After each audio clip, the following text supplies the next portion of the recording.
우리 하나님의 말씀 보시겠습니다. 오늘부터는요 시편 58편 말씀을 우리가 나누도록 하겠습니다. 오늘은 시편 58편 1절과 2절 두 구절의 말씀입니다. 시편 58편 1절과 2절 두 구절의 말씀을 우리 잠시 봉독하시고 말씀 강해 나누시도록 하겠습니다. 찾으신 줄 알고 1절과 2절 같이 봅니다. 시작. 통치자들아 너희가 정의를 말해야 하거늘 어찌 잠잠하냐. 인자들아 너희가 올바르게 판결해야 하거늘 어찌 잠잠하냐. 아직도 너희가 중심에 악을 행하며 땅에서 너희 손으로 폭력을 달아주는도다. 아멘. 오늘부터 나눌 이 시편 58편의 말씀은 악행을 일삼는 자들을 향한 우리 하나님의 책망과 심판의 그런 선고, 또한 거룩하신 하나님의 영광을 다시금 세워가고자 하는 그러한 은혜의 말씀이라고 할 수가 있습니다. 당시 시대의 사회적 지위나 특별히 높은 자리에 앉아 있었던 그 계층들에는요 양면성이 있었습니다. 그 자리에 앉아 있다고 물론 전부 다 잘못된 것은 아니지만 그럼에도 이 시편 58편의 말씀에서는요 그 사람들에게 지칭하는 말씀도 있지만 결국에는 그 사람들을 포함하여서 그들과 관계 맺는 사람들, 또한 지금의 시대에 믿음으로 살아가기를 원하고 있는 우리 모두에게도 결국 이 하나님의 말씀은 반드시 들어야 하는 말씀이고 순종해야 되는 말씀인 것을 우리 하나님께서는 이 시편 58편을 통해서 우리들에게 분명하게 알려주십니다. 이 주시는 말씀을 통해서 저와 여러분들이 이 말씀을 한 절씩 한 절씩 묵상하고 강해하는 이 시간을 통해서 하나님의 마음을 좀 더 깨달아 알아가시는 우리 모두가 될 수 있기를 주님의 이름으로 축원합니다. 오늘 먼저 생각해 볼 수가 있는 것은요, 결국 죄악 앞에서는 잠잠하지 말라고 주님이 그렇게 말씀하십니다. 죄악 앞에서 은근슬쩍 어물쩡하게 넘어가서는 안 된다는 거예요. 1절의 말씀만 다시 한번 더 읽어보겠습니다. 시작. 통치자들아 너희가 정의를 말해야 하거늘 어찌 잠잠하냐. 인자들아 너희가 올바르게 판결해야 하거늘 어찌 잠잠하냐. 아멘. 이 본문의 말씀은 당시 시대에 높은 자리에 있었던 사람들, 특별히 사람들의 삶에, 백성들의 삶에 있어서 지대한 영향력을 행사하고 있었던 그 시대의 재판관들을 향해 하나님 앞에서 기도하면서 믿음의 사람 다윗이 하나님 앞에 어떻게 보면 고소하고 일일이 그들의 행동을 다 기도하며 다 고발하는 그런 내용들이라고 할 수가 있습니다. 그래서 학자들은요, 압살롬, 다윗의 아들이었던 그 압살롬의 반란이 일어나기 직전에 불의한 재판관들, 그 잘못된 사고방식을 가지고 있었던 그 높은 자리에 앉아 있었던 사람들이 불법이 판을 치고 있었던 그 모습을 보면서도 눈을 감고 있었던 것, 즉 모른 척하며 은근슬쩍 어물쩡하게 넘어가고자 했던 그러한 모습들을 지적하고 있었던 것이었습니다. 그래서 오늘 본문의 성경의 1절은 말씀합니다. 통치자들아 너희가 정의를 말해야 하거늘 어찌 잠잠하냐. 아마 이 구절은 압살롬 일당이 기만함으로써 백성들을 재판했던 그 사실에 대한 그런 책망의 말씀이다라고 그렇게 학자들은 추측하는데요. 많은 재판관들이 백성들의 삶에 여러 가지의 그런 대소사를 결정하고 법에 따라서 심판하고 그것을 판결하는 그러한 역할을 해야 되는데 그 역할 속에서 정의를 말해야 하는데 잠잠하고 있었던 것이었습니다. 잘못된 것에 대해서 잘못되었다. 그렇게 하면 안 된다. 그러한 삶을 당장 바꿔야 된다라고 하는 이렇게 대한 이야기를 해야 되는데 여기에 대해서 눈을 감고 그냥 어물쩡 넘어가고자 했던 그들의 그러한 모습들이었습니다. 그만큼 권력의 자리에 앉아 있었던 세력들이 부패해져 있었기 때문에 죄악을 죄악이라고 이야기를 하지 못하는 상태였습니다. 사실 정의를 말해야 되는 그러한 인생들 아니었습니까? 그런데 그 높은 자리에 앉아 있었던 자들이 그러한 정의를 말하지 않고 오히려 침묵을 지키고 있었습니다. 오히려 부정과 부패를 즐기며 온갖 썩어져가는 그 모습들의 중심에서 저들 자체가 백성들을 기만하고 있었던 것이었습니다. 그래서 오늘 성경은요, 그를 향해서 먼저는 일침을 가합니다. 너희가 정의를 말해야 하는 사람들이지 않느냐? 왜 잠잠하냐?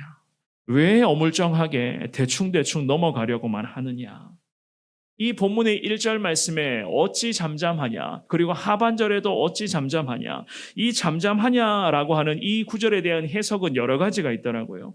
그 중에서도 이 말씀에서는요, 왜 침묵하느냐라고 이 구절들을 번역을 할 수가 있습니다. 정의를 말해야 되는데 정의와 공의를 말하기는커녕 침묵으로 일관하고 있었던 것이었습니다. 왜냐하면 정의를 말하게 되면은 그들의 부정직한 모습들, 그들이 지금까지 부정을 가하며 지내왔었던 그 모든 것들이 만천하에 드러날 수밖에 없었기 때문이었습니다. 그래서 그 높은 자리에 앉아 있었던 그 계층들은요, 너나 할 것 없이 서로서로 눈치 보면서 죄악 앞에 침묵을 지키고 있었던 것이었습니다. 특별히 1절의 하반절 말씀에 이렇게 말씀합니다. 인자들아, 너희가 올바르게 판결해야 하거늘 어찌 잠잠하냐.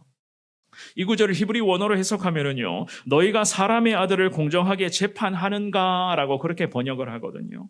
강한 부정을 암시하는 그런 의문문의 형태로 계속 말씀하고 있었던 것이었습니다. 그만큼 썩어져 있었다는 이야기였겠죠. 사랑하는 여러분, 우리 하나님께서는 우리들에게 오늘 이 새벽에 우리에게 이 귀한 말씀을 통해서 정의를 말하고 정결하고 정직하게 살아가는 그 인생이 과연 얼마나 중요한가를 분명하게 알려주는 그러한 주님의 말씀입니다. 사실 정의라고 하는 것은 지도자의 자리에 앉아있는 사람에게만 해당되는 것이 아니라 예수 그리스도를 인생의 구세주로 영접한 믿음의 백성들, 우리 그리스도인들이라면 누구나 다 따라가야 할 하나님의 그런 생명의 말씀이요 순종의 말씀임을 믿습니다. 게다가 올바르게 판단하라는 것은 재판장에 있는 사람에게만 해당되는 말씀도 아니죠. 저와 여러분들에게도 똑같은 말씀입니다. 삶의 매 순간순간을 그리스도인다운 판단과 행동을 통하여 하나님의 영광을 드러내라는 거예요.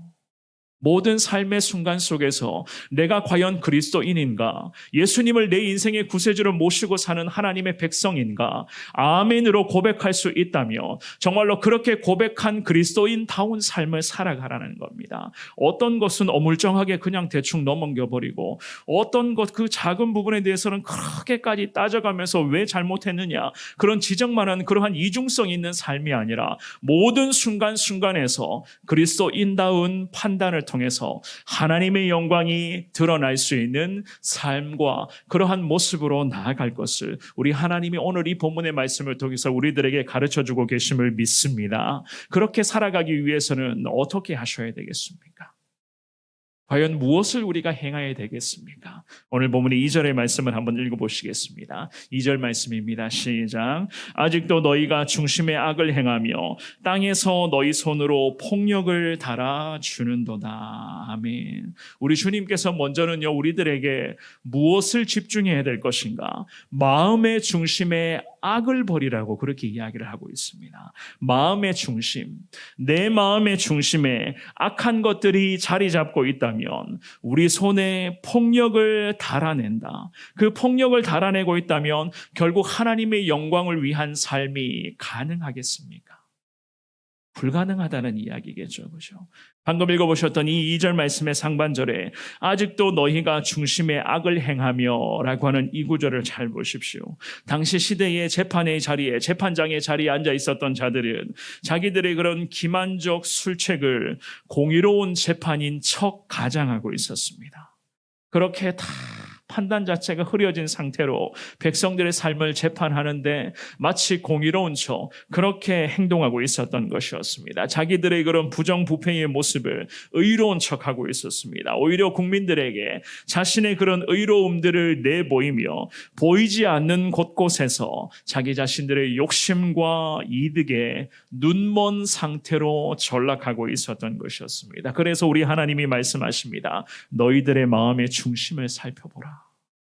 너희들의 마음의 중심을 살펴보라. 마음의 중심에서부터 썩은 냄새가 진동하고 있으니 악을 행할 수밖에 없다는 거예요.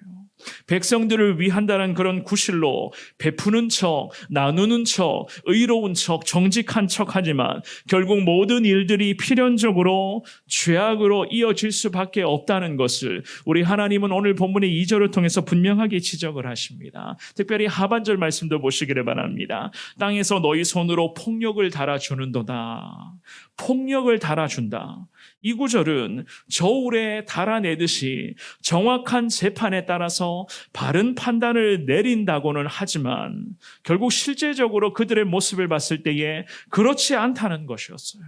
전혀 반대적인 그런 모습들을 갖고 있었습니다. 폭력이라고 하는 것을 달아내린다. 폭력은 잔악한 행위를 가르치며 땅에서라고 하는 이 구절은요, 땅에서 폭력을 달아내린다. 땅에서라고 하는 구절은 그들의 그런 잔악스러운 행위가 은밀한 가운데 이루어지는 것이 아닌 공공연하게 거침없이 행하여지고 있다는 것을 우리 하나님께서 잘 지적하고 계시는 그러한 말씀이었습니다. 게다가 이러한 죄악의 잔악한 행위, 즉 폭력을 달아내리고 있다. 달아준다는 것은 저울질한다는 것이거든요. 그런데 무엇을 저울질하고 있다고 이야기합니까? 죄악을 저울질하고 있다. 죄악을 저울질하고 있다. 저울이라고 하는 것은 기본적으로 공정함을 상징하는 것입니다. 공정하고 공평함이 있어야 할 그 자리에 극악한 죄악으로 가득 찬 상태가 되어 있었던 것이었습니다. 그러니 무엇이 옳은 것인가, 무엇을 내려놓아야 되고 무엇을 정리해야 되고 과연 무엇을 다시 회복해야 될 것인가, 여기에 대한 판단 자체가 서지 못한 상태로 그 높은 자리에 앉아 있어서 백성들에게 좋지 않은 악영향을 미치고 있었으니 우리 하나님이 가만히 지켜보셨겠습니까? 그들의 마음의 중심에서부터 썩은 냄새가 진동하고 있다. 성경은 그렇게 말씀을 하셨던 것이었습니다. 사랑하는 여러분, 서두에서도 말씀을 드렸지만 이 시편 58편의 말씀을 우리가 묵상하고 나아갈 것인데요, 이 귀한 58편의 말씀은 특정 대상에게만 해당되는 말씀이 결코 아니라는 사실을 오늘 이 새벽에 다시 한 번 더 깨달을 수 있기를 바랍니다. 먼저는 저와 여러분들에게 주시는 하나님의 생명의 말씀임을 믿습니다. 어떠한 말씀을 하시는가? 결국에는 삶 속에서 정직과 공의를 실천하며 살아가려는 주님의 말씀이라는 거거든요.